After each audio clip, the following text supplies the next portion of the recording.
আসসালামু আলাইকুম।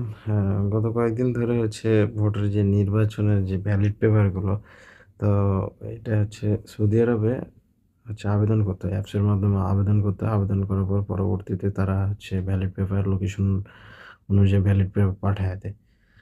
তো আমি যতগুলা ভোট এ পর্যন্ত দেখলাম, আমি কোনো দলের পক্ষে কথা বলব না। যতগুলো ব্যালট পেপার আসার পরে কাহিনী সিনটা মানে একটু অন্যরকম ছিল। আমাদের তো সৌদি আরবের। আমি যেহেতু রিয়াদ সিটিতে আছি, এই জায়গাতে ব্যালট পেপার অধিকাংশ লোকের কাছে পৌঁছে গেছে। তো ব্যালট পেপারের টিক চিহ্নগুলা সবগুলা ছিল উপরের এক কোণাতে সবগুলা। এখন তাদেরকে আমি জিজ্ঞেস করলাম যে, "ওইখানেই কেন?" তো বলতেছে, "এ যাবৎ পর্যন্ত যারা ক্ষমতাতে ছিল তারা কি করছে?" যদি আমি অন্য দল করি, তো তাদের এই কথাগুলো শুনে একটু অবাক হলাম যে, অ্যা ১ম অবস্থায় তারা দায়িত্ব থাকা অবস্থায় কি করছে?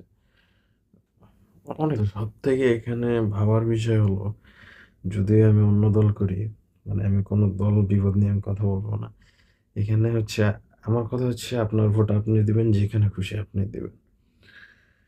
তো এখানে সবথেকে বড় বিষয় হলো যে, সৌদি আরবে যাদের কাছে ব্যালট পেপারে চলে আসছে, আমি আ মানে ইঙ্গিত দিয়ে কথা বলতেছি।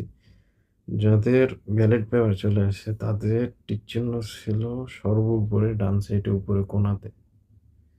এইটা আসলে হতভম্ব হওয়ার মতো একটা বিষয় যে তারা তাদেরকে জিজ্ঞেস করা হলো তারা বলে যে, "আমি অন্যজনকে কেন ভোট দিব? ওরা এতদিন ক্ষমতা থেকে কি করছে?"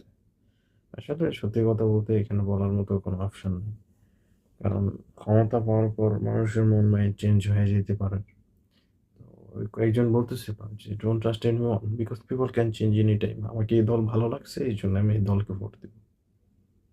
ভাবার বিষয়। এজন্য বলব যে আপনার ভোট আপনি দিবেন, যেখানে খুশি আপনি দিবেন। বাড়িতে ফোন করার পর বলতেছে যে হয়তো ওইখানে ভোট দিব। দাও।